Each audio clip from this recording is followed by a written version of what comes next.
ప్రార్థనతో 26వ దినపు కూడికను మనం ప్రారంభించుకుందాం. దయచేసి కళ్ళు మూసుకుందాం, తలలో ఉంచుదాం, ప్రార్థనలోకి వెళ్తాం. మన మధ్యలో ఉన్న బ్రదర్ సురేష్ గారు ముందుకు వచ్చి ప్రార్థన చేయవలసిందిగా మనం చేస్తాం.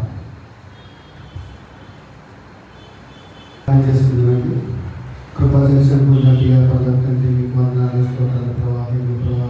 ఈ ప్రభావ సందర్భాలు దినాల ప్రభావ 27వ రోజు ప్రభావ ఈ సాయంకాలం స్తుతించి ఆరాధించే ప్రభావ మీ అందరికీ చేసిన దేవా మీకు వందనాలు, స్తోత్రాలు చెల్లించుకుంటున్నాను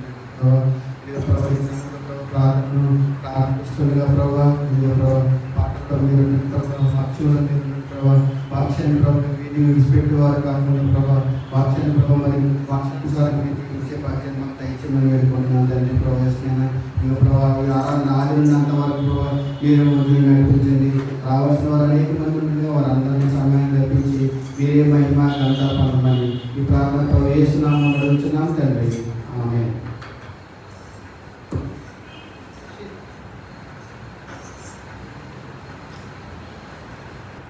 రాజులకు రాజైన మనం ఇప్పుడు పూజ చేయటం వెళ్ళాలని పాడుతున్నాము.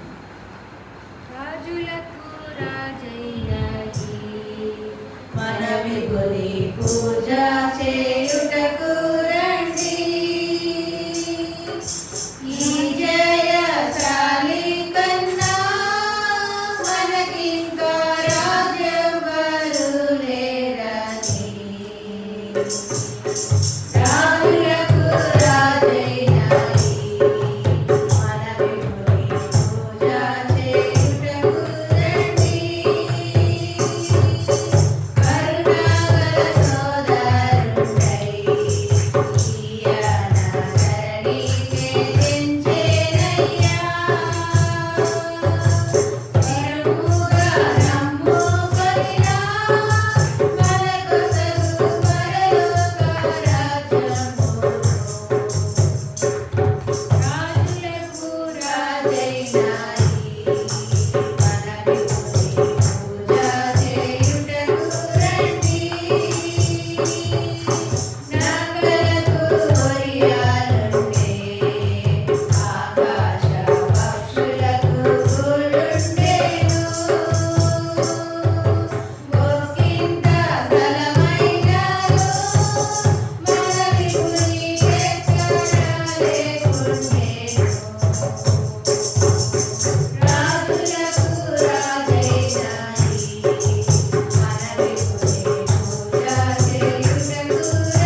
గొర్రె పిల్లలు నేను వదకు దేవుడైన గొర్రె పిల్లలను పాడుతున్నాను.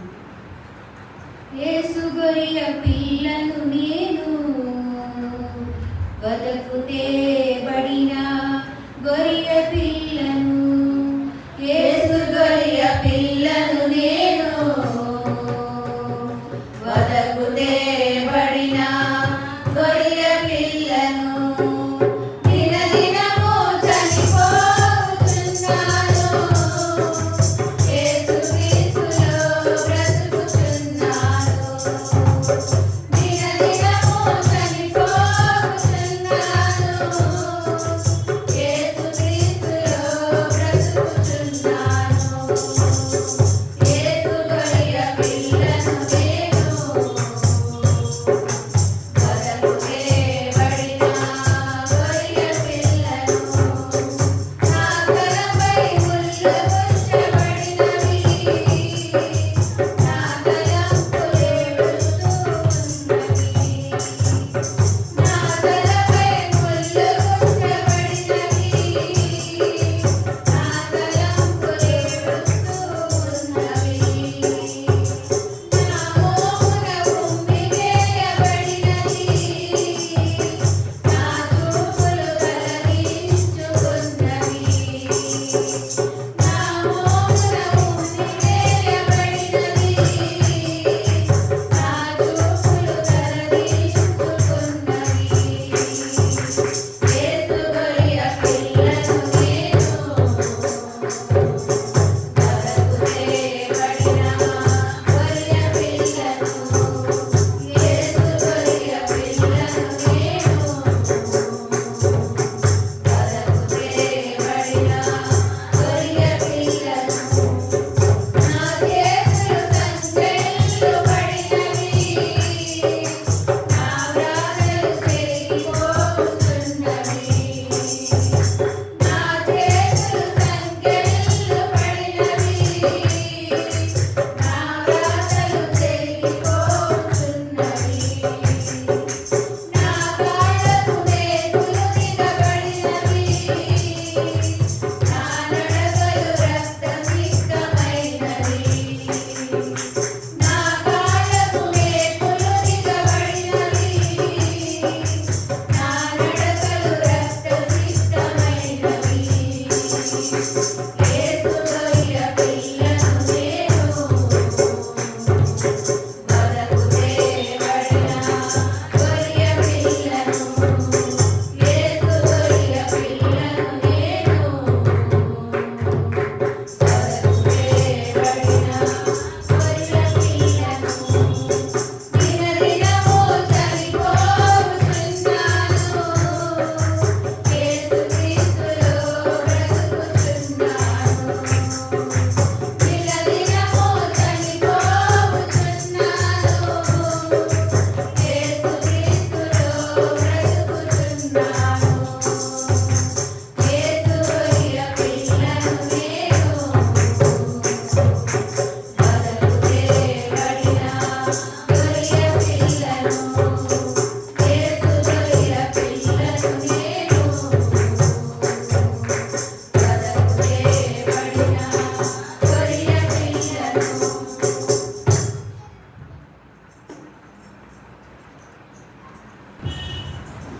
పాటలు పాడి దేవుని మహిమపరిచిన స్త్రీలకు ప్రత్యేకమైన వర్ణాలు తెలియజేసుకుంటూ ఈ సమయంలో ఎవరైనా ప్రత్యేకమైన పాట పాడాలని ఆశ కలిగి ఉన్నట్లయితే వారికి సమయాన్ని అందజేస్తా ఉన్నాం. దయచేసి సమయాన్ని సద్వినియోగం చేసుకోవాల్సిందిగా మనం చేస్తాం. ఆశ్రమం పొందిన పాస్టర్ గారికి ఆశ్రమం పొందిన సంఘం అందరికీ నా వందనాలు చెప్పుకుంటున్నాను.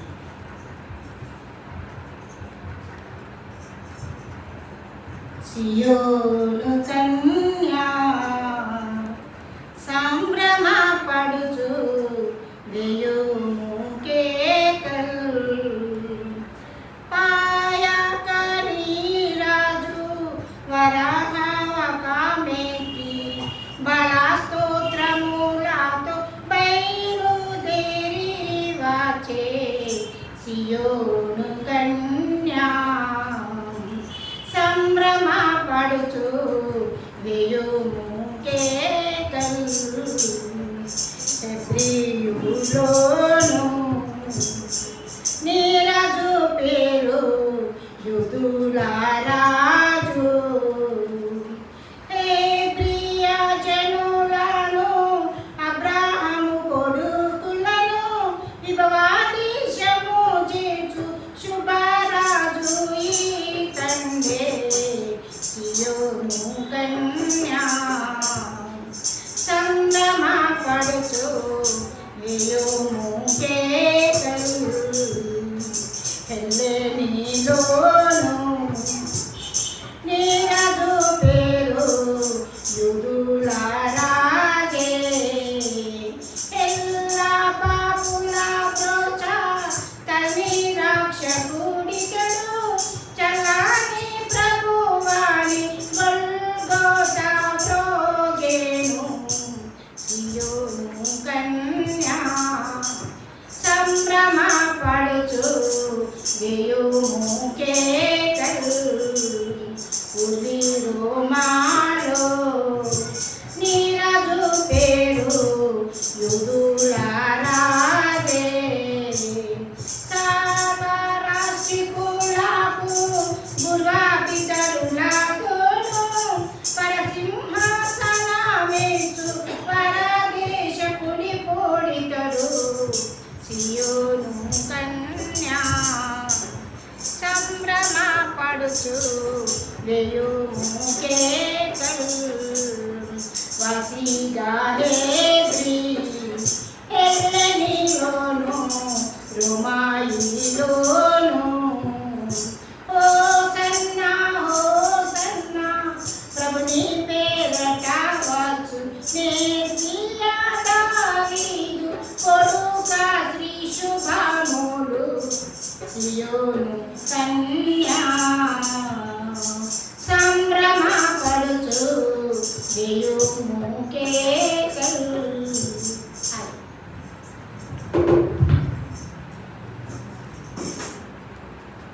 పాటను పాడి వినిపించిన పెద్దలు దేవుని నాని గారికి ప్రత్యేకమైన వందనాలు తెలియజేసుకుంటూ ఈ సమయంలో దేవుని యొక్క వాక్యాన్ని వాక్యాన్ని వినబోయే ముందు మన మధ్యలో ఉన్న సిస్టర్ పావని రమేష్ గారు వచ్చి ప్రార్థన చేసిన తర్వాత దేవుని యొక్క వాక్యాన్ని మనం ధ్యానించుకుందాం. పరిశుద్ధుడా ప్రేమ కలిగిన తండ్రి, కృప కలిగిన దేవా, నీకు లెక్కలేని స్తుతులు స్తోత్రాలు వందనాలు నాయన ప్రభువా. ఉదయకాల సమయం నుండి నాయన ప్రభువా నీ రెక్కల చాటును భద్రపరిచిన దేవా, నీకు లెక్కలేని స్తుతులు స్తోత్రాలు వందనాలు. ఈ సిలువ దినాల్లో నాయన ప్రభువా ఇటు రీతిగా కూడి నిన్ను స్తుతించే భాగ్యాన్ని దయచేసిన దేవా, నీకు వందనాలు నాయన ప్రభువా. 26 రోజులు జయకరంగా జరిపించిన దేవా, నీకు వందనాలు. 27వ రోజు నిన్ను స్తుతించుకునే భాగ్యాన్ని దయచేసిన దేవా, నీకు వందనాలు నాయనా ప్రభువా. నిన్ను స్తుతించు నాయనా ప్రభువా, నిన్ను ఆరాధించు నాయనా ప్రభువా. మా జీవితాలు కొనసాగించే కృపను మాకు దయచే ప్రభువా, నీకు వందనాలు. వచ్చిన బిడ్డలందరినీ దీవించండి ప్రభువా, నీకు వందనాలు నాయనా ప్రభువా. పాటలు ఎందు మహిమ పొందిన దేవా, నీకు వందనాలు నాయనా ప్రభా. ఇప్పుడు వాక్యం విత్తుకోచుండగా నాయనా ప్రభా దేవచను నాయనా ప్రభా నీ సిలువ చాటును మరుగుపరుచుకుని ప్రభా మాకే ఆత్మీయ వాక్యం కావాలో నాయనా ప్రభా అటు వాక్యాన్ని అందించమని, వచ్చిన బిడ్డలందరినీ దీవించి ఆశీర్వదించమని, ఈ చిన్న ప్రార్థనని పాసాన్ని చేర్చుకోమని స్నామం పరిటడి వేడుకుంటున్నాం మా పరమ తండ్రి, ఆమేన్. 7వ దినానికై ఏర్పాటు చేయబడిన లేఖన భాగము యోహాను సువార్త 4వ అధ్యాయము 7వ వచనం నుండి 14వ వచనం వరకు చదువుకొని ధ్యానించుకుందాం. యోహాను సువార్త 4వ అధ్యాయము 7వ వచనం నుండి 14వ వచనం వరకు. సమరయ స్త్రీ ఒకతే నీళ్లు చేదుకొనుటకు అక్కడికి రాగా యేసు నాకు దాహమునకు ఇవ్వమని ఆమెను అడిగాను. ఆయన శిష్యులు ఆహారము కొనుటకు ఊరిలోనికి వెళ్ళి ఉండిరి. ఆ సమరయ స్త్రీ, యూదుడవైన నీవు సమరయ స్త్రీనైన నన్ను దాహమునకిమ్మని ఎలాగో అడుగుచున్నావని ఆయనతో చెప్పాను. ఏలయనగా యూదులు సమరయులతో సాంగత్యము చేయరు. అందుకు యేసు, నీవు దేవుని వరమును నాకు దాహమునకివ్వమని నిన్ను అడుగుచున్నవాడు ఎవడో అదియు ఎరిగి ఉంటే నీవు ఆయనను అడుగుదువు, ఆయన నీకు జీవజలం ఇచ్చునని ఆమెతో చెప్పెను. అప్పుడు ఆ స్త్రీ, అయ్యా, ఈ బావి లోతైనది, చేదుకొనుటకు నీకేమీ లేదే, ఆ జీవజలము ఎలాగ నీకు దొరుకును? తానును తన కుమారులను పశువులను ఈ బావి నీళ్లు త్రాగి మాకిచ్చిన మన తండ్రి అయిన యాకోబు కంటే నీవు గొప్పవాడవా అని ఆయనను అడిగెను. అందుకు యేసు, ఈ నీళ్లు త్రాగు ప్రతివాడును మరలా దప్పికొనును, నీరిచ్చు నీళ్లు త్రాగువాడు ఎవడు ఎప్పుడునో దప్పికొనుడు. నేను వానికిచ్చు నీళ్లు నిత్య జీవమునకై వానిలో ఊరెడి నీటి బుగ్గగా ఉండునని ఆమెతో చెప్పాను. ఈ లేఖన భాగం మనందరికీ బాగా సుపరిచితమైనటువంటి లేఖన భాగమే. అయితే ఇవాళ ఈ యొక్క లేఖన భాగంలో నుంచి మనం గమనించవలసిన ప్రాముఖ్యమైన విషయాన్ని కనుక మనం చూడగలిగినట్లయితే, యేసుక్రీస్తు ప్రభువారు దాహము కొని ఆమె దగ్గరకు వెళ్ళి ఆమెతో మాట్లాడడం మనం చూస్తూ ఉన్నాం. నిజంగా యేసుక్రీస్తు ప్రభువారు దాహము కొని ఉన్నాడా అని అంటే, వాస్తవానికి ఆ సమరయ స్త్రీని మార్చడానికి ఆయన అక్కడికి వెళ్ళాడు, కానీ ఆయన దాహము కొని ఆయన అక్కడికి వెళ్ళలేదు. మనము గమనించినట్లయితే యేసుక్రీస్తు ప్రభువారు 5 రొట్టెలు 2 చిన్న చేపలతో ఎంతమందికి భోజనం పెట్టాడు? 5,000 మందికి భోజనం పెట్టిన ఆయన తన దాహమును తాను తీర్చుకోలేడా అంటే తీర్చుకోగలుగుతాడు. అయితే ఈవేళ ఈ యొక్క పాఠంలో నుంచి మనం కూడా నేర్చుకోవాల్సిన ప్రాముఖ్యమైన విషయం ఏంటిది అని అంటే, మనము కూడా అన్య జనులలోనికి సువార్త ప్రకటన చేయడానికి వెళ్ళేటప్పుడు యేసుక్రీస్తు ప్రభువారు తన సాక్ష్యమును అక్కడ తెలియజేయడము మనము చూస్తూ ఉన్నాం. మనము కూడా ఇతరులకు మనము ఆ సువార్త ప్రకటించే వేళ మన సాక్ష్యంను మనం తెలియజేయవలసిన వారమై ఉంటాం. 10వ వచనాన్ని మనం చూస్తే, అందుకు యేసు, నీవు దేవుని వరమును నాకు దాహం ఇమ్మని నిన్ను అడుగుచున్నవాడు ఎవడో అదియు ఎరిగి ఉంటే నీవు ఆయనను అడుగుదువు, ఆయన నీకు జీవ జలమునిచ్చునని ఆమెతో చెప్పాను. ఆయన యేసుక్రీస్తు ప్రభువారు సమరయ స్త్రీతో మాట్లాడిన మాట ఏంటిది అని అంటే, తన సాక్ష్యంని అక్కడ వెల్లడిపుచ్చుతా ఉన్నాడు. నీ దగ్గరికి వచ్చిన వారు, ఆ వచ్చిన వ్యక్తి ఎవరో నువ్వు తెలుసుకొని ఉంటే నువ్వు ఏం పొందుకునేదానివి? జీవ జలములు నీవు పొందుకునేదానివి అని ఆయన ఆ స్త్రీతో మాట్లాడడము మనము జ్ఞాపకం చేసుకోవచ్చు. గడిచిన 2024 సంవత్సరంలో విజయవాడ ప్రాంతం అంతా మరి వరదతో నిండి కూడా మనందరికీ బాగా సుపరిచితమే. సత్యం బాబు అనే ఒక పాస్టర్ గారు, వారు కూడా 6వ అంతస్తులో ఉన్నప్పటికీ ఆ వరదలో ఎక్కడికి వెళ్ళలేక, వారి దగ్గరికి ఆహారం రాక వారు చాలా దినాలు అవస్థలు పడుతున్న వేళ 15 సంవత్సరాలు కలిగిన వారి కుమారుడు, నాన్న నాకు దాహం వేస్తుంది అని అడిగాడంట. దాహం వేస్తుందని అడిగిన వేళ కుమారుడు దాహం వేస్తుందని అడిగాడు కనుక ఏదో విధంగా కుమారుడికి తన దాహం తీర్చాలని ఆ పాస్టర్ గారు, శ్యాంబాబు గారు బయటకి ప్రయాణమై వచ్చారు. ఆ వరదలో అట్నుంచటే కొట్టుకొని వెళ్ళిపోయారు. తిరిగి మళ్ళీ ఆయన ఎప్పుడు కూడా ఆ ఇంటికి రాలేదు. తన కుమారుని దాహము తీర్చలేకపోయాడు. అయితే ఇవాళ మనం గమనించినట్లయితే యేసుక్రీస్తు ప్రభువారు ఆ సమరయ స్త్రీ దగ్గరికి రావడానికి గల ప్రాముఖ్యమైన కారణం ఏంటిదంటే, నువ్వు రోజువారీగా ఎన్నిసార్లు వచ్చి నీ బిందెల్లో లేకుంటే నీ తొట్టిలో నీళ్లను నింపుకొని నువ్వు ఇంటి వరకు తీసుకొని వెళ్తున్నావు నాకైతే తెలియదు, కానీ నీకు ఈ దినాన శుభవార్తను నేను పట్టుకొని వచ్చాను. ఆ శుభవార్త ఏంటిది అని అంటే, నేను నీకు జీవ జలములను ఇవ్వడానికి నీ దగ్గరికి వచ్చాను. ఆ జీవ జలములు త్రాగువాడు ఎప్పుడును ఏం కాడంట?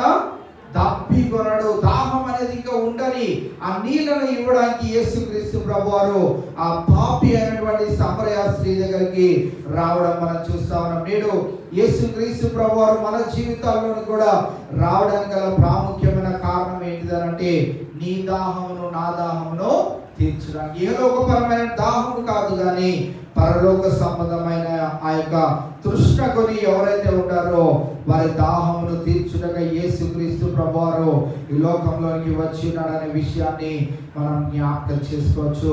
మరి లోకంలో అనేక విధాలైనటువంటి బలులను సాక్రిఫైసెస్ మనము చూస్తూ ఉంటాం. వాటిలో చిన్న పిల్లలను బలులిచ్చే ఆ యొక్క దేవునికి అర్పణగా ఇచ్చి మరి మతాలు అనేకమైన ఉంటా ఉన్నాయి. నేటికి అవి కొన్ని ప్రాంతాల్లో ఇంకనూ జరుగుతూ ఉన్నాయి. కూతురు పుట్టిందంటే బలిచ్చేయాలి, ఆ దేవతకో దేవుడికో బలిచ్చేయాలని ఆ యొక్క వ్యర్థమైనటువంటి ఒక బలిని నేటికి కూడా ఆచరించే జనులను చూసే దినాలలో మనం ఉంటా ఉన్నాం. చాలా సార్లు మనము యేసుక్రీస్తు ప్రభువారు కూడా ఒక ఉపమానము తెలియజేస్తూ స్నేహితుడు అంటే ఎలా ఉండాలి అని చెప్తూ ఆయన ఏమన్నాడు అంటే ఒక మనుషుడు నిన్ను 1 మైలు దూరం రమ్మంటే నువ్వు ఎన్ని మైళ్ళు వెళ్ళాలంట? 2 మైళ్ళు వెళ్ళాలి. ఒకడు ఆహాము గురి నీ ఇంటికి వచ్చినప్పుడు నీవు వానికి ఆకలి తీర్చేవానిగా ఉండాలి అని దాంట్లో స్నేహభావమును కనపరచడం మనం చూస్తూ ఉన్నాం.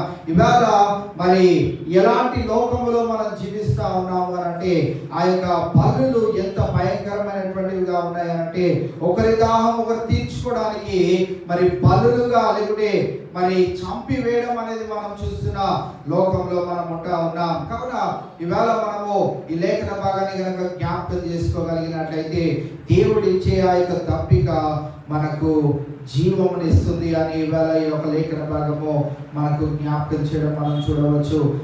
దావీదు తన కుమారుడైనటువంటి అత్యధికముగా ప్రేమించే తన కుమారుడైనటువంటి ఎవరు? అబ్షాలోము విషయంలో కూడా మరి అబ్షాలోము ఇంకా దావీదును చంపేయడానికి వస్తున్నాడని తెలుసుకున్న దావీదు తన మరి సైన్యాధిపతి అయినటువంటి యోవాబుకు తెలియజేస్తాడు, నువ్వు నా కుమారుడైనటువంటి అబ్షాలోమును చంపకుండా నీవు వారిని తప్పించుమని వేడుకొనగా మరి అనుకూల పరిస్థితుల్లో మరి ఆ యొక్క సైన్యాధిపతి అబ్షాలోమును చంపివేస్తాడు. చంపివేసిన సందర్భంలో దావీదు తన కుమారుడైనటువంటి అబ్షాలోము చనిపోయిన స్థలంలోనికి వచ్చి ప్రార్థన చేస్తాడు. అయ్యో అయ్యో అయ్యో అబ్షాలోము, నీవెందుకు చనిపోయావు? నీకు బదులుగా నేను చనిపోయి ఉండేవాడు అని మరి దావీదు సెలవివ్వడం మనం చూస్తూ ఉంటాం. అంతగా ప్రేమించిన అబ్షాలోము చనిపోయినప్పుడు మరి దావీదు తన యొక్క మరి హృదయమును మరి అక్కడ కుంపరించడం మనము చూస్తూ ఉంటాం. దాహము అనేది నానా విధాలుగా ఉంటుంది. ఇక్కడ దావీదుకు ఉన్నటువంటి దాహము ఏంటిది అంటే తన కుమారుడు చనిపోకుండా ఉండాలి అనే ఆ యొక్క దాహములో తాను తన కుమారుడు చనిపోయిన పరిస్థితిలో చూడడం మనం గమనిస్తా ఉన్నాం. సమూయేలు 2వ గ్రంథము 18వ అధ్యాయము 33వ వచనాన్ని మనం చూసినట్లయితే అప్పుడు రాజు బహు కలతపడి గదికి ఎక్కిపోయి ఏడ్చుచు నా కుమారుడా అబ్షాలోమా, నా కుమారుడా అబ్షాలోమా అని కేకలు వేయచ్చు, అయ్యో నా కుమారుడా, నీకు బదులుగా నేను చనిపోయిన ఎడల ఎంత బాగుండును. నా కుమారుడా అబ్షాలోమా, నా కుమారుడా అని ఏడ్చుచు వచ్చెను. ఈవేళ మనము ఈ యొక్క దాహమును గురించి జ్ఞాపకం చేసుకుంటున్న వేళ దావీదుకు తన కుమారుడైనటువంటి అబ్షాలోము బ్రతికి ఉండడము ఎంతో మరి ఇష్టముగా ఉండేది. కానీ తాను చనిపోయినప్పుడు మరి తాను దుఃఖముతో ఉన్నట్లుగా మనం గమనిస్తా ఉన్నాం. వేళ యేసుక్రీస్తు ప్రభువారు నీ కొరకు నా కొరకు చేసిన ఆ యొక్క గొప్పదైనటువంటి త్యాగము ఏంటిది అని అంటే, నీవు నేను ఎప్పటికీ తప్పికొని ఉండకుండా ఆ స్థలంలోనికి చేరాలి అని యేసుక్రీస్తు ప్రభువారు గొప్పదైనటువంటి బలియాగము నీ కొరకు నా కొరకు చేయడం మనము ఇన్ని దినాలు జ్ఞాపకం చేసుకుంటూ వస్తున్న ఆ యొక్క విషయాలే. కావున ఈవేళ యేసుక్రీస్తు ప్రభువారు నీ కొరకు నా కొరకు మరణించింది ఎందుకు అంటే, ఈ లోకంలో ఉన్న తప్పికలు తీర్చడానికి కాదు, కానీ పరలోక సంబంధమైన వారసులుగా మనం అవ్వడానికి ఆ తప్పికను మరి ఆయన తీర్చినట్లు మనం జ్ఞాపకం చేసుకోగలుగుతా ఉన్నాం. ఇవాళ మరి విజయవాడ ఫ్లడ్స్ లో ఆ దైవజనుడు తన కుమారుని యొక్క దాహము తీర్చుటకు తన ప్రాణమును కోల్పోయినట్లు మనం జ్ఞాపకం చేసుకున్నాం. అబ్షలోమును దావీదు మరి కోల్పోయినట్లు మనం జ్ఞాపకం చేసుకుంటా ఉన్నాం. తండ్రి అయిన దేవుడు తన కుమారుడైనటువంటి యేసుక్రీస్తు ప్రభువారిని నీ కొరకు నా కొరకు మరి నిన్ను నన్ను జీవ జలపుల యొద్ద యూట వద్దకు తీసుకొని వెళ్ళాలి అని నిన్ను నీ కొరకు నా కొరకు ఆయన మరణించడం మనం చూస్తా ఉన్నాం.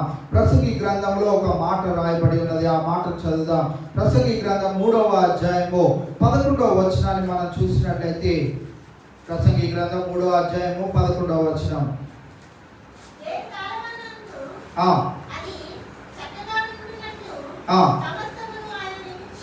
సమస్తమును ఆయన నియమించి ఉన్నాడు. ఆయన శాశ్వత కాల జ్ఞానమును నరుల హృదయమందుంచి ఉన్నాడు గాని దేవుడు చేయు క్రియలను పరిశీలనగా తెలుసుకొనుటకు అది చాలదు. ఇక్కడ ఈ యొక్క వచనాన్ని కనుక మనం క్షుణ్ణంగా గమనించగలిగినట్లయితే, దేని కాలమునందు అది చక్కగా నుండునట్లు సమస్తమును ఆయన నియమించి ఉన్నాడు. మనం అనుకుంటా ఉంటాం, అయ్యో పాత దినాలే బాగుండేవి, పాత రోజుల్లో అయితే మంచిగా వారు మంచి ఆహారం తినేవారు, మనమైతే ఇప్పుడు వ్యర్థమైనదంతా తింటూ మన ఆరోగ్యాలను పాడు చేసుకుంటా ఉన్నాం. మన ఊర్లో నానమ్మలు తాతమ్మలు వాళ్ళందరినీ చూస్తే వాళ్ళు ఎంతో ఆరోగ్యంగా ఉన్నారు, ఇంకా వంగిపోలేదు, వారి పనులు వారు చేసుకోగలుగుతున్నారు. ఇక్కడ ఉన్న మనము మన పనులేవి మనం చేసుకోలేకపోతున్నామని మనం చాలాసార్లు ఆ మాటలు అనుకుంటా ఉంటాం. కానీ ఇక్కడ లేఖన భాగం తెలియజేస్తున్న మాట ఏంటిదంటే, దేని కాలమందు అది చక్కగా నుండునట్లు సమస్తమును ఆయన నియమించి ఉన్నాడు. అది ఎలా ఉండడానికి నియమించాడట? చక్కగా ఉండడానికి. ఎవరికి చక్కగా ఉండడానికి అంటే, దేవుని కనుదృష్టికి అది చక్కగా ఉండడానికి, మనకి కూడా అది ఉపయోగకరమైనదిగా ఉండడానికి దేవుడు సమస్తమును నియమించి ఉన్నాడు. అందుకే తర్వాత రాయబడుతున్న మాట చూడండి, ఆయన శాశ్వత కాల జ్ఞానమును నరుల హృదయమందు ఉంచి ఉన్నాడు గాని దేవుడు చేయు క్రియలను పరిశీలనగా తెలుసుకొనుటకు అది చాలదు. మన జీవిత కాలము దేవుని యొక్క క్రియలను తెలుసుకోవడానికి సరిపోదు. కావున ఈవేళ మనము ఎక్కువగా మరి దేవుని రాజ్యం కొరకు మరి మనం తృష్ణ కొనేవారిగా, మనం దప్పికతో ఉండేవారిగా ఉండాలి అని ఈ లేఖన భాగం మనకు జ్ఞాపకం చేస్తా ఉన్నది. అందుకే మన పాఠ్య భాగంలోనికి రాగలిగినట్లయితే యోహాను 4:11వ వచనాన్ని మనం చూసినట్లయితే, అప్పుడు ఆ స్త్రీ, అయ్యా ఈ బావి లోతన్నది చేదుకొనుటకు నీకేమీ లేదే, ఆ జీవ జలము ఎలాగూ నీకు దొరుకును? తానును తన కుమారులను పశువులను ఈ బావి నీళ్లు త్రాగి మాకిచ్చిన మన తండ్రి అయిన యాకోబు కంటే నీకు గొప్పవాడవా అని ఆయనను అడిగాను. ఇక్కడ మనం గమనించగలిగినట్లయితే, ఆ స్త్రీ యేసుక్రీస్తు ప్రభువారిని తెలుసుకొనలేక అంటున్న మాటలను మనం జ్ఞాపకం చేసుకోగలిగినట్లయితే, ఆమె అంటున్న మాట ఏంటిది? ఈ బావిలో నీళ్ళు చాలా కిందకి వెళ్ళిపోయినాయి. ఆమె ఆత్మానుసారమైనటువంటి మాటలను గ్రహించలేని పరిస్థితుల్లో మనం చూస్తా ఉన్నాం. నేడు మన జీవితాల్లో దేవుడు పాపం అంతటిని తొలగించి తన రక్షణ కవచాన్ని మనకు ధరింపజేసినప్పటికీ మన కళ్ళు కూడా ఒక్కొక్కసారి ఎలా ఉంటాయి అని అంటే, దేవా ఈ బావిలో నుంచి నీళ్లు తోడుకోవడానికి నాకు నీళ్ళే కనిపించట్లేదు అని అంటా ఉంటా. దేవునితో మనము సాంగత్యము కలిగిన వేళ దేవుడు ఆ బావిలో నీళ్లున్నాయి అంటాడు. మనం అంటాం ఆ బావిలో నాకు నీళ్ళే కనపడట్లేదు. మన విశ్వాసము ఎంత దిగజారిపోయే పరిస్థితిలో ఉంటుందో మనం జ్ఞాపకం చేసుకోవాలి. దేవుడు ఆ బావిలో నీళ్లున్నాయి అని అన్నాడంటే మనము కూడా ఎలాగా భావించాలి? మనకి నీళ్లు కనపడనప్పటికీ నేను తోడుకోవడానికి మనం కూడా బకెట్ని కిందకి వేయాలి. అటువంటి విశ్వాసిగా మనం జీవించాలని దేవుడు కోరుకుంటా ఉన్నాడు. ఈ స్త్రీ అయితే తన జీవితం కింద వచనాల్లో మనం చదువుకుంటూ వెళ్ళినట్టయితే మనందరికీ తెలిసినదే. ఎలాంటి పరిస్థితులు ఆ సమరయ స్త్రీ ఉన్నదో మనందరికీ తెలిసినదే. అలాంటి పాపి అయినటువంటి ఆ సమరయ స్త్రీ యేసుక్రీస్తు ప్రభువారిని కనుగొనలేకపోయింది. నేడు యేసుక్రీస్తు ప్రభువారు ఎవరో, ఆయన నా జీవితంలో ఏం చేయగలుగుతాడో అన్నీ తెలిసిన మనము కూడా కొన్నిసార్లు ఎలా ఉంటామనంటే, అయ్యా ఈ బావిలో నీళ్ళున్నాయంటున్నావు కానీ నాకు నీళ్ళు కనిపించట్లేదే, నేను ప్రార్థన చేస్తున్నాను కానీ నీ జవాబు నాకు దొరకట్లేదే అని మనం చాలా సార్లు దేవుని ప్రశ్నించే వారిగా ఉంటాం. నేడు ఈ దినాన మనము అడగవలసింది ఏదీ లేదు, ఆయన నమ్ముకుంటే చాలు. ఇవాళ ఆ విషయాన్ని మనం కనుగొనడానికి నేడు పరిశుద్ధాత్మ దేవుడు ఈ లేఖన భాగాన్ని మన మధ్యలోనికి తీసుకొని వచ్చి ఉన్నాడు. ఆ స్త్రీ పాపముతో నిండుకొని ఉన్నది కనుక తాను తెలుసుకోలేకపోయింది. నేడు మనము పాపపు ఊపిలో నుండి తప్పింపబడిన మనము ఆయన క్రియలను తెలుసుకోలేని పరిస్థితిలో ఉన్నట్లయితే మనం ఇంకనూ మన యొక్క జీవితాన్ని దేవునికి సమర్పించుకొనని పరిస్థితుల్లోనే మనం ఉన్నట్లు లెక్క. ఇవాళ ఈ వచనాలలో 14వ వచనాన్ని మనం చూసినట్టయితే యేసుక్రీస్తు ప్రభువారు ఆమెతో సెలవిస్తున్న మాట 13, 14 వచనాలు చూస్తే, అందుకు యేసు, ఈ నీళ్లు త్రాగు ప్రతివాడును మరలా తప్పికొనును, నేనిచ్చు నీళ్లు త్రాగువాడు ఎవడునో తప్పికొనడు, నేను వానికిచ్చు నీళ్లు నిత్య జీవమునకై వానిలో ఊరెడి నీటి బుగ్గగా ఉండునని ఆమెతో చెప్పెను. కావున ఇవాళ మనము ఈ లేఖన భాగంలో నుంచి జ్ఞాపకం చేసుకోవాల్సిన మాట ఏంటిదనంటే, మనం ఆయన యందు విశ్వాసం ఉంచాము అనంటే మనము కదల్చబడనటువంటి విశ్వాసంలో మనము దేవుని దగ్గరికి రావాల్సిన వారమై ఉంటా ఉన్నాం. చిన్న తుఫాను రాగానే పేతురు ఎలాగైతే యేసుక్రీస్తు ప్రభువారిని చూస్తున్నంత సేపు ఆ సముద్రంలో నడుస్తూ వచ్చిన ఆ పేతురు తుఫాను రాగానే తల తిప్పాడు, వెంటనే సముద్రంలో పడవేయబడ్డ మనం చూస్తా ఉన్నాం. అలాగా శిష్యులే కాదు, చాలా సార్లు మన జీవితాల్లో మనం కూడా అదే పరిస్థితిలో ఉంటాం. ఏంటి దేవా, ఇంతగా ప్రార్థన చేస్తున్నా నీవు నాకు జవాబు ఇవ్వట్లేదు ఏంటి అని అంటే దేవుడు అంటున్నాడు, ఆ లోతు ఎంతనో నీకు తెలియదు. నీవు కొంత దూరమే బకెట్ని దించావు, నీళ్లు దొరకట్లేదు అని అంటున్నావు.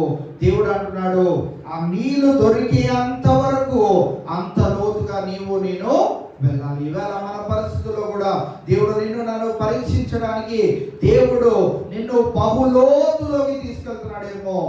అయితే నీళ్ళైతే ఖచ్చితంగా మనము సంపాదించుకోగలుగుతాం, అనగా జవాబు దేవుని దగ్గర నుంచి ఖచ్చితంగా మనము పొందుకోగలుగుతాం. ఆ నీళ్లు ఎంత లోతుగా ఉన్నాయో అంత లోతుగా నేను మన విశ్వాసాన్ని దేవుని ఎదుట కనపరచవలసిన వారమై ఉంటా ఉన్నాం.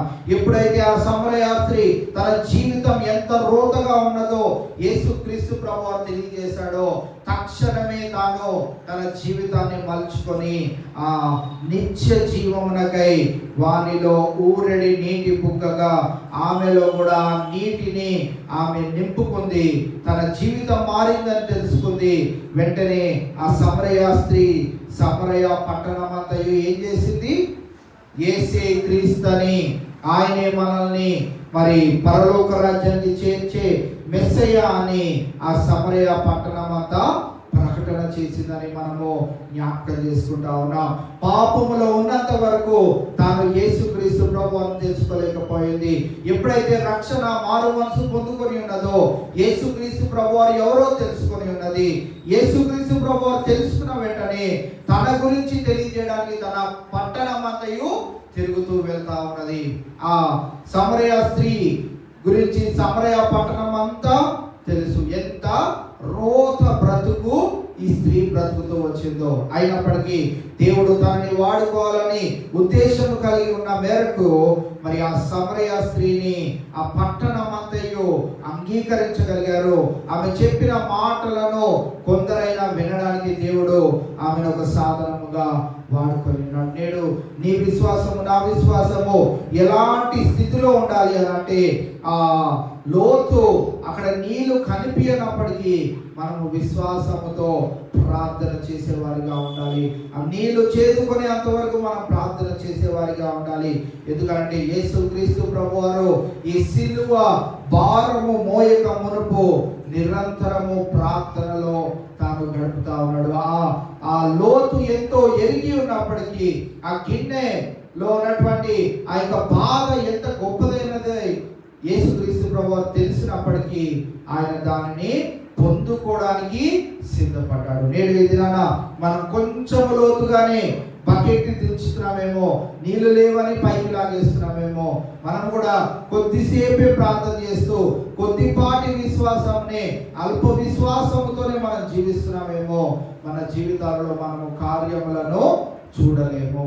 అల్ప విశ్వాసిగా ఉన్న ఆ యొక్క ప్రార్థనలు దేవుడు అంగీకరించడు కనుక నేడు ఈ దినాన మరి మనము నిత్య జీవము పొందుకొనుటకై మనము దాహము కలిగిన వారిగా మనం జీవించాలని యేసుక్రీస్తు ప్రభువారు నీ కొరకు నా కొరకు సిలువలో తన ప్రాణము పెట్టడము జరిగి ఉన్నది. ఈ సమరయ స్త్రీ యొక్క జీవితంలో కూడా ఆమెకు నిత్య జీవం అనే ఆ యొక్క నీటిని ఆమెకి ఇవ్వడానికి ఆమె దగ్గరికి వచ్చాడు. ఆమె తెలుసుకున్న వెంటనే కింద వచనాలు కనుక మనము చూడగలిగినట్లయితే,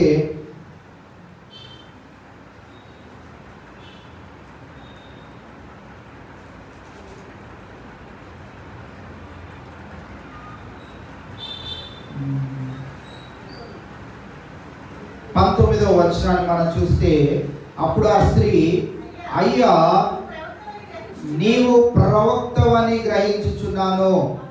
మా పితరులు ఈ పర్వతమునందు ఆరాధించిరి గాని ఆరాధింపవలసిన స్థలము యెరూషలేములో ఉన్నదని మీరు చెప్పుదురని ఆయనతో అనగా, యేసు ఆమెతో ఇట్లా నేను, అమ్మా ఒక కాలము వచ్చున్నది, ఆ కాలమందు ఈ పర్వతము మీదనైనను యెరూషలేములోనైనను మీరు తండ్రిని ఆరాధింపరు, నా మాట నమ్ముము.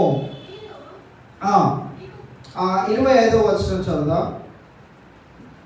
ఆ స్త్రీ ఆయనతో, క్రీస్తు అనబడిన మెస్సయ్య వచ్చునని నేను ఎరుగుదును. ఆయన వచ్చినప్పుడు మాకు సమస్తము తెలియజేయనని చెప్పగా, యేసు నీతో మాట్లాడుచున్న నేనే ఆయననని ఆమెతో చెప్పెను. ఇక్కడ మనము ఈ యొక్క మాటలను గమనించగలిగినట్లయితే, ఆయన ఆమెతో ఏమని చెప్పాడు? నీతో మాట్లాడుచున్న నేనే ఆయనని ఆమెతో చెప్పెను. వెంటనే ఆ మాటను అంగీకరించిన ఆ స్త్రీ తన పట్టణమంతయు సువార్తను ప్రకటించడం మనము చూస్తా ఉన్నాం. నేడు ఈ దినాన మనము అల్ప విశ్వాసులుగా ఉండకుండా మనము బలమైనటువంటి సాధనములుగా దేవుడు మనల్ని తయారు చేయడానికి సిద్ధమవుతున్న వేళ మనము ఇహలోకపరమైనటువంటి దాహము కొరకు ఆశపడే వారిగా ఉండకుండా పరలోక సంబంధమైన ఆ యొక్క దాహమును మనం పొందగోరి మనం ఆశ కోరినట్లయితే దేవుడు మనకి ఎలాంటి నీళ్ళు ఇస్తాడు అని అంటే 14వ వచనంలో మనం చదువుకున్నాం కదా, ఈ నీళ్లు త్రాగు ప్రతి వాడును మరలా తప్పికొనను, నేనిచ్చు నీళ్లు త్రాగు వాడు ఎప్పుడును తప్పికొనడు, నేను వానికి ఇచ్చి నీళ్లు నిత్య జీవమునకై వానిలో ఊరెడి నీటి బుగ్గగా ఉండునని ఆమెతో చెప్పెను. నేడు ఈ దినాన మనం ఈ లోకపు మరి దాహమును కనుక కోరినట్లయితే, ఈ ఎండాకాలం వచ్చింది అనుకోండి, నీళ్ళు ఎలా తాగుతాం? మనము వద్దన్నగా నీళ్ళు తాగుతాం. బయటకు ఒక గంట సేపు ప్రయాణం అయ్యి వస్తే చెరుకు రసం తాగాలి, కొబ్బరి నీళ్ళు తాగాలి, ఆ సోడాలు తాగాలి, నానా విధములైనటువంటి అన్ని తాగినా కానీ ఇంకా తప్పిక తీరదు. ఈ లోకంలో మనము మన తుది శ్వాస వరకు ఈ లోకంలో ఆ యొక్క దాహము ఆకలి ఎప్పటికీ మనకి తీరదు. ఇక్కడ లేఖన భాగం స్పష్టంగా తెలియజేస్తా ఉన్నది. పరలోక రాజ్యం గురించి కూడా ప్రకటన గ్రంథంలో తెలియజేయబడుతూ అక్కడ ఆకలి అయినను దప్పిక అయినను ఉండదు అని తెలియజేయబడ్డము మనం చూస్తూ ఉంటాం. కావున ఈవేళ యేసుక్రీస్తు ప్రభువారు తెలియజేసిన ఆ యొక్క ప్రాముఖ్యమైన విషయాన్ని మనం కూడా జ్ఞాపకం చేసుకోవాలి. నీవిచ్చు నీళ్లు త్రాగువాడు ఎవడునో దప్పికొనడు.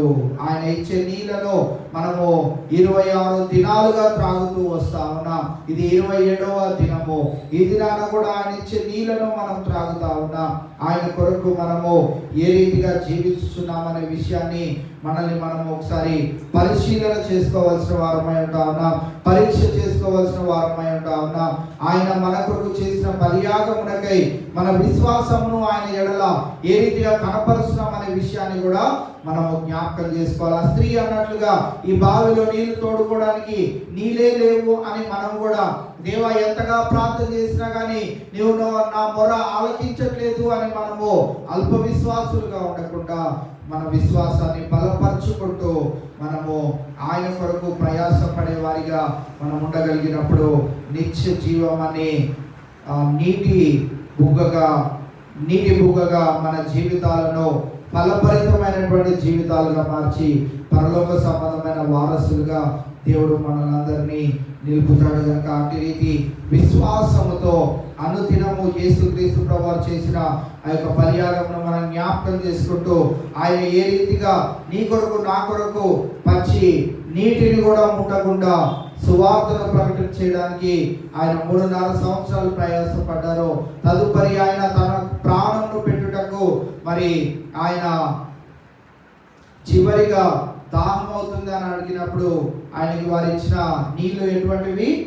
చేదు చిరకను ఆయన వారికి ఇచ్చారు.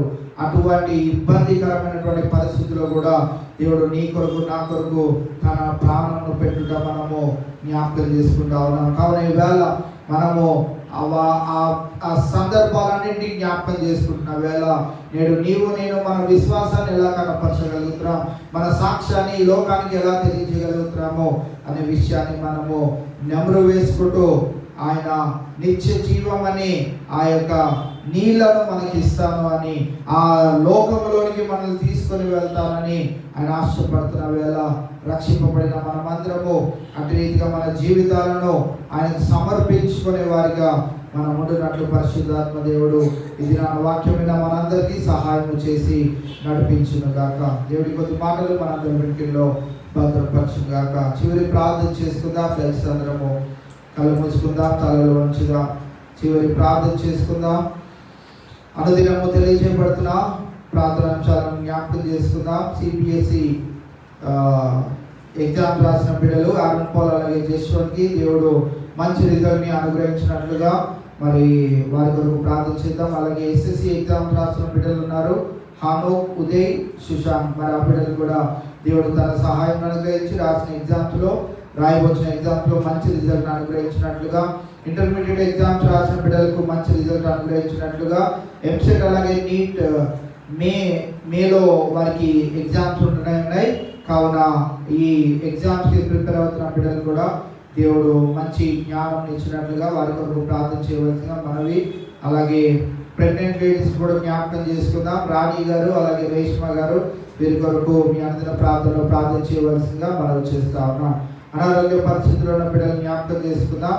విజయలక్ష్మి గారికి సంపూర్ణమైనటువంటి ఆ యొక్క స్వస్థత కంటి నుండి దేవుడు అనుగ్రహించినట్లుగా వారి కొరకు ప్రార్థన చేద్దాం. అలాగే 7 నెలల బాబు కిడ్నీ ప్రాబ్లంతో బాధపడతా ఉన్నాడు. బిడ్డ కూడా సంపూర్ణమైనటువంటి ఆరోగ్యాన్ని దేవుడు అనుగ్రహించినట్లుగా బిడ్డ కొరకు ప్రార్థన చేద్దాం. పాస్టర్ కిషోర్ గారు వారు కూడా హార్ట్ ప్రాబ్లంతో బాధపడతా ఉన్నారు.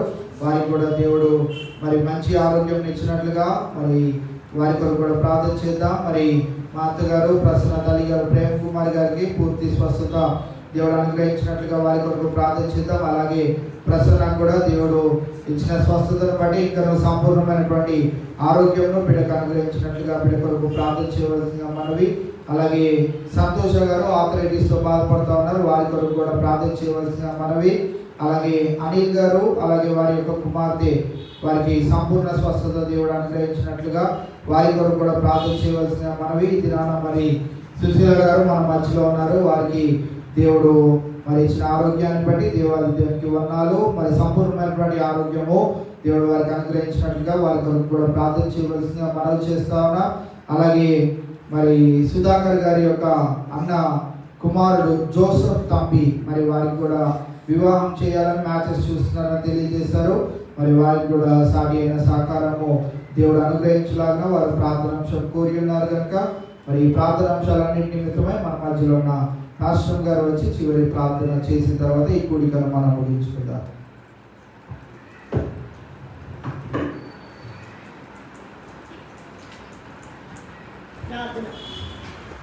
మహోన్నతుడా మహాపరిశుద్ధుడా మీ పరిశుద్ధ నామానికి వందనాలు వందనాలు వందనాలు చెల్లిస్తున్నాను తండ్రి. 27వ తారీఖు దినాన్ని శిలువ ధ్యానాలు చేయడానికి మాకు అందించిన సజీవ తరుణం లెక్కలేని వందనాలు స్తోత్రాలు. ఎంతోమంది లోకంలో గడుపుతుండగా మాకు అనుభవించిన ఈ భాగ్యాన్ని బట్టి లెక్కలేని వందనాలు స్తోత్రాలు. ఈ పరిస్థితుల్లో కూర్చొని మేము అనేక విషయాలు తెలుసుకోవడానికి భాగ్యాన్ని దయచేసిన వందనాలు చెల్లిస్తున్నాను.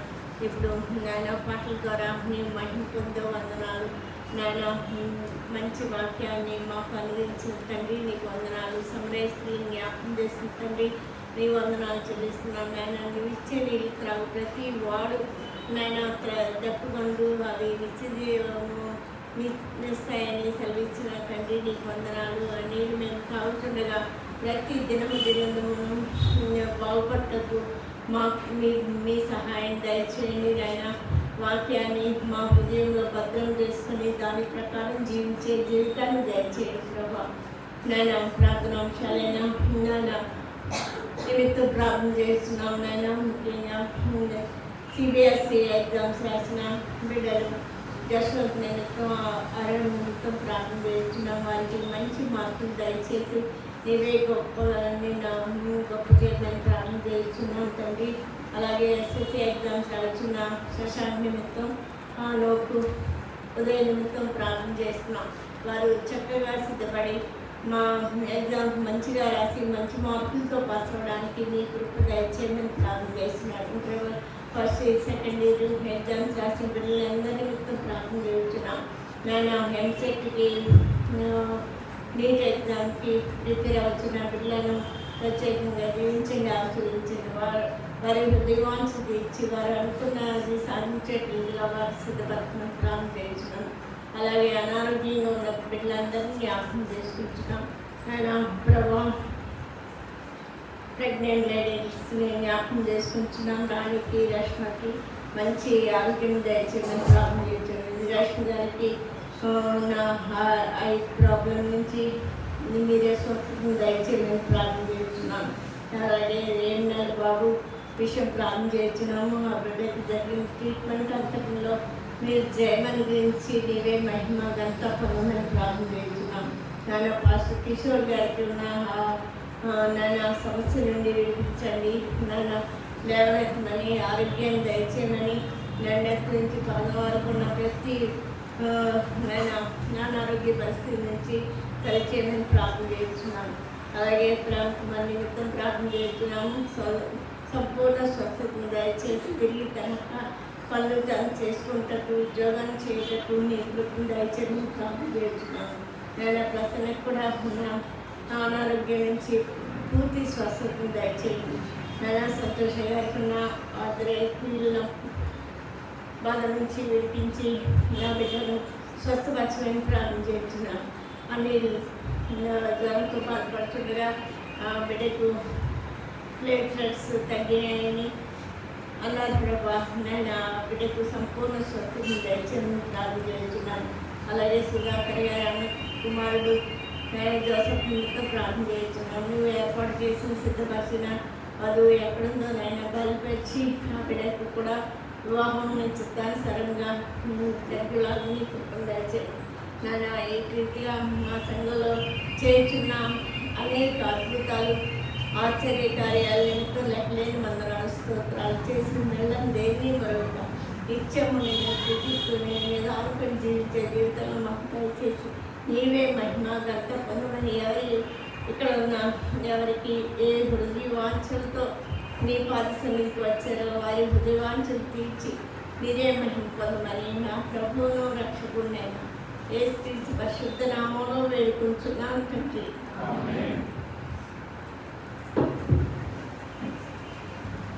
ఈ కూడిక ఇంతతో ముగిసిందని తెలియజేస్తా ఉన్నాం. తిరిగి రేపటి దినాన సాయంకాలం 7:30 గంటలకు 27వ శిలువ ధ్యానాల కూడికలో మనం అందరం పాల్గొంటుదాం. దేవుడు మిమ్మల్ని దీవించి ఆశీర్వదించుగాక.